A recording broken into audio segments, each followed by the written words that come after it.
सूर्या समझ चुका था कि वह जिस लड़की से बात कर रहा है वह अतीत में है और वह खुद भविष्य में। लेकिन इसके बावजूद बेनेला सूर्या को एक चीटर ही मान रही थी। देखते देखते 18 फरवरी 2014 आ जाता है, वही दिन जब तेलंगाना को अलग राज्य घोषित किया गया था। चारों तरफ खुशी का माहौल बन जाता है और जश्न शुरू हो जाता है। ठीक उसी समय बेनेला हैरान रह जाती है क्योंकि सूर्या ने उसे 4 दिन पहले ही बता दिया था कि 18 फरवरी 2014 को तेलंगाना अलग राज्य बन जाएगा। बेनेला तुरंत सूर्या को फोन करके पूछती है ये कैसे संभव है।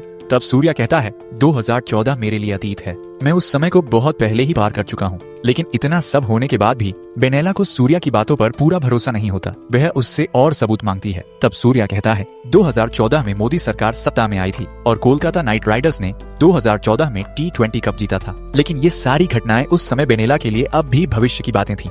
बेनेला पूछती है आज और क्या हुआ था, लेकिन इतने पुराने दिनों की बातें सूर्या को याद नहीं रहती। तभी बेनेला कहती है तुम जहाँ बैठे हो उसके बाईं ओर वाली बेंच को देखो। जब सूर्या बेंच की तरफ देखता है तो वह चौंक जाता है। उसकी आंखों के सामने एक अविश्वसनीय दृश्य उभर आता है।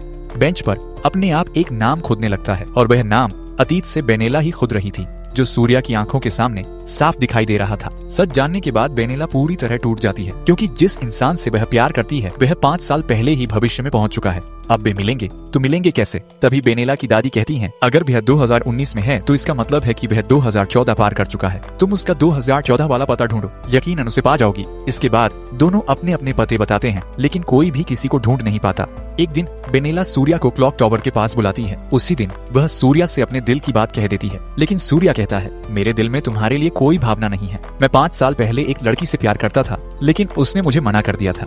उसके बाद से मेरी भावनाएं मर चुकी हैं। अपने प्रिय इंसान के मुंह से यह बात सुनकर बेनेला उदास होकर चुपचाप बैठ जाती है। तभी एक लड़का आकर बेनेला को प्रपोज करता है। बेनेला तुरंत उसे थप्पड़ मारकर मना कर देती है, लेकिन वह लड़का कोई और नहीं वही सूर्या होता है। इसका मतलब यह था कि भविष्य का सूर्या जिस अतीत की लड़की की बात कर रहा था वह बेनेला ही थी और अतीत की बेनेला ने भविष्य के सूर्या के लिए ही वर्तमान के सूर्या को मना कर दिया था।